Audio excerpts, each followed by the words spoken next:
শুভ একাদশী। বরুথিনী একাদশী ব্রত মাহাত্ম্য। বৈশাখ কৃষ্ণপক্ষিয়া বরুথিনী একাদশী ব্রত মাহাত্ম্য ভবিষ্যোত্তর পুরাণে যুধিষ্ঠির শ্রীকৃষ্ণ সংবাদে বর্ণনা করা হয়েছে। অর্থাৎ আজকে আমরা যে বরুথিনী একাদশী ব্রত পালন করছি সেটি হচ্ছে বৈশাখ মাসের কৃষ্ণপক্ষের একাদশী, এবং সেটির যে প্রামাণিক সূত্র সেটা হচ্ছে আমরা এই একাদশীর ব্রত মাহাত্ম্য পাবো ভবিষ্যোত্তর পুরাণে। ভবিষ্যোত্তর পুরাণে যুধিষ্ঠির এবং ভগবান শ্রীকৃষ্ণ সংবাদে সেটা বর্ণনা করা হয়েছে। যুধিষ্ঠির মহারাজ শ্রীকৃষ্ণকে বললেন, হে বাসুদেব, আপনাকে প্রণাম। বৈশাখ মাসের কৃষ্ণপক্ষের একাদশী কি নামে প্রসিদ্ধ এবং তার মহিমাই বা কি তা কৃপা করে আমাকে বলুন। মানে যুধিষ্ঠির মহারাজ ভগবান শ্রীকৃষ্ণের নিকট তিনি জিজ্ঞাসা করলেন যে, হে বাসুদেব, বৈশাখ মাসের কৃষ্ণপক্ষের যে একাদশী এটির নাম কি এবং এর মাহাত্ম্য বা মহিমা কি, সেটা কৃষ্ণের নিকট অর্জুন জানতে ইচ্ছা করলো। এখন ভগবান কি বলবে সেটা আমরা দেখি। শ্রীকৃষ্ণ বললেন, হে রাজন, ইহলোক ও পরলোকে বৈশাখ মাসের কৃষ্ণপক্ষিয়া একাদশী বরুথিনী নামে বিখ্যাত। মানে এটা যে শুধু ইহলোক ও পরলোকেই যে শুধুমাত্র যে ইহলোকেই যে বরুথিনী একাদশী ব্রত মাহাত্ম্যপূর্ণ তা শুধু নয়, পরলোকেও। আবার শুধু যে পরলোকে মাহাত্ম্যপূর্ণ তাও নয়, ইহলোকেও। এটা ভগবান বলল। এবং বৈশাখ মাসের কৃষ্ণপক্ষে একাদশী হচ্ছে বরুথিনী নামে বিখ্যাত, সেটা ভগবানের কাছ থেকে জানতে পারি। এই ব্রত পালনে সর্বদা সুখ লাভ হয় এবং পাপ ক্ষয় ও সৌভাগ্য প্রাপ্তি ঘটে। অর্থাৎ এই ব্রত যদি আমরা পালন করি তাহলে আমাদের সুখ লাভ হবে, পাপ নাশ হবে এবং সৌভাগ্য লাভ হবে। দুর্ভাগা স্ত্রীলোক এই ব্রত পালনে সর্ব সৌভাগ্য লাভ করে থাকে। অর্থাৎ যে সকল মায়েরা বা স্ত্রীলোকেরা দুর্ভাগা, তারাও যদি এই একাদশী ব্রত পালন করে তবে তারাও কি সৌভাগ্যবতী হয়, সেটা ভগবান বলল। ভক্তি ও মুক্তি প্রদানকারী এই ব্রত সর্বপাপ হরণ এবং গর্ভবাস যন্ত্রণা বিনাশ করে। এই ব্রত প্রভাবে মান্ধাতা, ধুন্ধুমার আদি রাজারা দিব্য ধাম লাভ করেছেন। এমনকি মহাদেব শিব এই ব্রত পালন করেছিলেন। মান্ধাতা এবং ধুন্ধুমার মতো রাজারাও পালন করেছিলেন। এমনকি দেবাদিদেব মহাদেবও এই একাদশী ব্রত পালন করেছিলেন। 10,000 বৎসর তপস্যার ফল কেবলমাত্র এক বরুথিনী ব্রত পালনে লাভ হয়। তাহলে আমরা যে আজকে এই বরুথিনী একাদশী ব্রত পালন করছি, আমরা কি 10,000 বৎসর তপস্যা করলে যে ফল লাভ করা যেত সেটা আজকের এই একাদশী ব্রত পালন করে আমরা সেটা লাভ করে ফেলছি। আমরা যদি দেখতে পাই সত্যযুগের দিকে, সত্যযুগে মানুষের আয়ু ছিল 1,00,000 বৎসর, ত্রেতা যুগে 10,000 বছর, দাপর যুগে 1,000 বছর এবং বর্তমান কলিযুগে গড় আয়ু হচ্ছে 100 বছর। আবার 100 বছর এখন অনেকে বাঁচেও না, ঠিক না? তো যখন সত্যযুগে 1,00,000 বছর মানুষের আয়ু ছিল তখন তাদের কাছে 10,000 বছর কিন্তু কিছু না।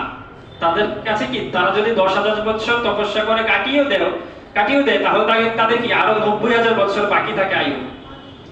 ত্রেতা যুগে তাদের সারাটা জীবন দিয়ে হলেও 10,000 বছর তারা তপস্যা করতে পারে। কিন্তু দাপর যুগে যখন 1,000 বছর হয়ে গেছে আয়ু, তখন তো 10,000 বছর তপস্যা করার কোনো সুযোগ নাই। আর কলিযুগে তো মাত্র 100 বছর, এখানে তো 1,000 বছর করারও সুযোগ নাই। তো আমাদের কি, ভগবান আমাদের জন্য বিশেষ করে তপস্যাটা সহজ করে দিয়েছে।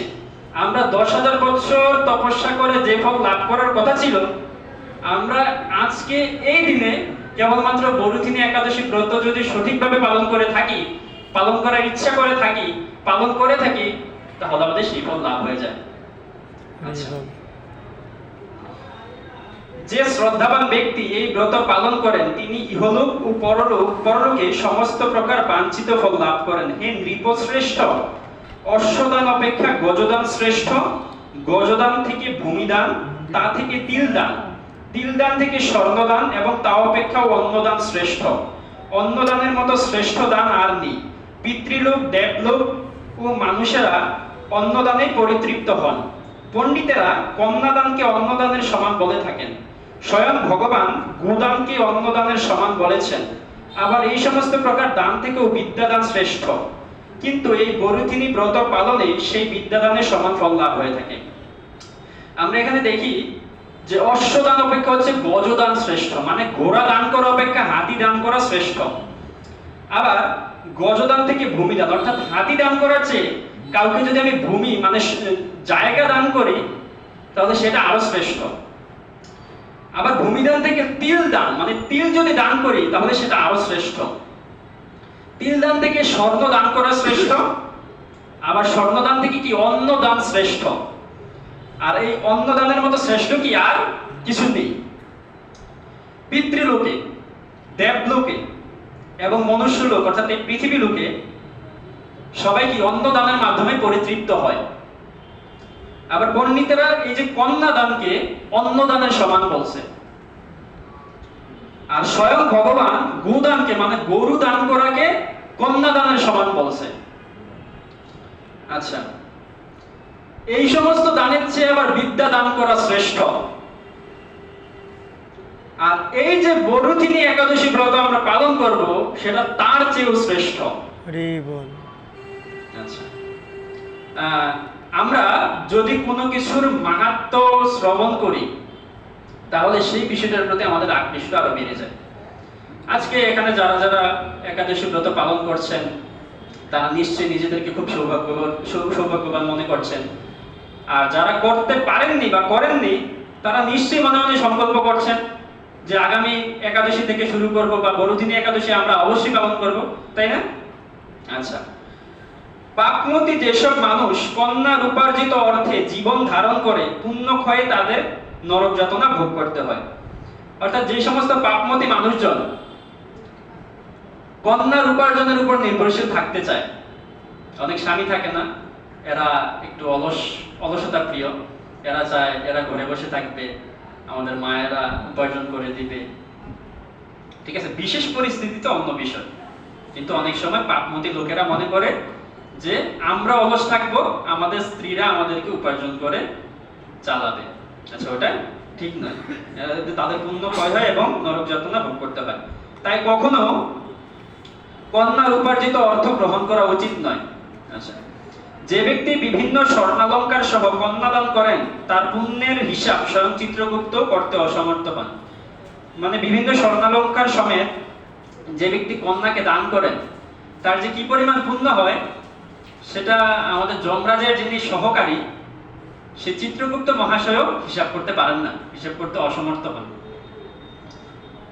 কিন্তু বরুথিনী ব্রত পালনকারী কন্যাদান থেকেও বেশি ফল লাভ করে।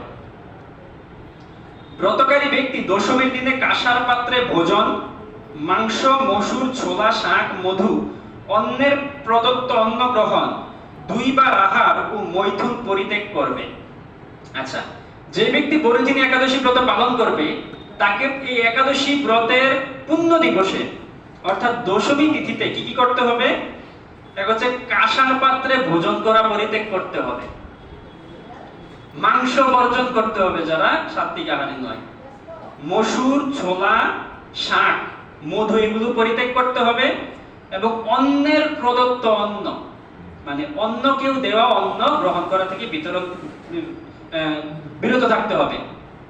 তবে মন্দিরের বিষয় ভিন্ন, মন্দির তো কারো ব্যক্তিগত না, তো মন্দিরের থেকে প্রসাদ পাওয়া যায়, কিন্তু অন্য কারো গৃহে বা অন্য কারো কাছ থেকে দশমীর দিনে অন্ন গ্রহণ করা উচিত নয়। আচ্ছা, এই বরুথিনী একাদশী ব্রতের মধ্যে কিন্তু সকল একাদশী নিয়মগুলো থাকে। আচ্ছা, তারপরে হচ্ছে দুইবার আহার করা যাবে না, একবারই আহার করতে হবে।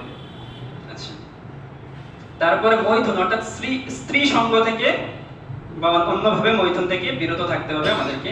তারপরে দ্রুত ক্রীড়া অর্থাৎ যে জুয়া খেলা, সেটা নেশা জাতীয় দ্রব্য, দিবানিদ্রা, পরনিন্দা, পরচর্চা, প্রতারণা, চুরি, হিংসা, মৈথুন, ক্রোধ ও মিথ্যা বাক্য একাদশীর দিনে বর্জনীয়। আচ্ছা, একাদশীর দিনে আমরা কি থেকে বর্জন করব? এক হচ্ছে দ্রুত ক্রীড়া অর্থাৎ কি জুয়া খেলা, তারপর নেশা জাতীয় দ্রব্য, চা, পান, বিড়ি, সিগারেট সহ অন্যান্য যত প্রকারের নেশা আছে সেগুলো থেকে বিরত থাকতে হবে। দিবানিদ্রা অর্থাৎ দিনের বেলা আমাদের ঘুমানো যাবে না। পরনিন্দা, পরচর্চা এটা একাদশীর দিনেও নিষিদ্ধ প্রতিদিনও নিষিদ্ধ, তবে একাদশীর দিনে আরো বেশি নিষিদ্ধ। প্রতারণা, চুরি, হিংসা, মৈথুন অর্থাৎ স্ত্রী সঙ্গ, ক্রোধ অর্থাৎ রাগ ও মিথ্যা বাক্য অর্থাৎ মিথ্যা কথা বলা একাদশীর দিনে বর্জন করতে হবে।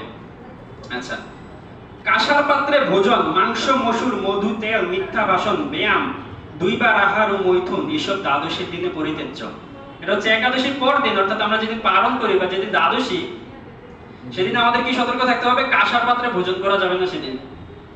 মাংস, মসুর, মধু, তেল এগুলো আমরা খেতে পারবো না। মিথ্যা ভাষণ অর্থাৎ মিথ্যা কথা বলতে পারবো না, এটা মিথ্যা ভাষণ প্রতিদিনই নিষিদ্ধ। ব্যায়াম, দ্বাদশীর দিনে কিন্তু ব্যায়াম করা যাবে না। যারা জিম করেন, যোগ ব্যায়াম করেন, তারা এই বিষয়টা সতর্ক থাকবেন। দুইবার আহার করা যাবে না, একবার আহার করতে হবে দ্বাদশীতে। মৈথুন অর্থাৎ স্ত্রী সঙ্গ সেদিনও পরিত্যাজ্য।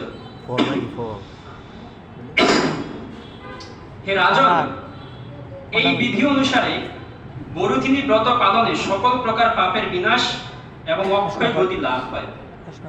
যিনি হরিবাসরে রাত্রি জাগরণ করে ভগবান জনার্দনের পূজা করেন, তিনি সর্বপাপ মুক্ত হয়ে পরম গতি লাভ করেন। অর্থাৎ যিনি একাদশীর দিনে রাত্রি জাগরণ করে সাধু সঙ্গে শাস্ত্র পাঠে, শাস্ত্র অধ্যয়নে রত থাকেন, রাত্রি জাগরণ করে বা ভগবান জনার্দনের পূজা করেন, তিনি হচ্ছে সকল প্রকার পাপ থেকে মুক্ত হয়ে পরম গতি লাভ করেন।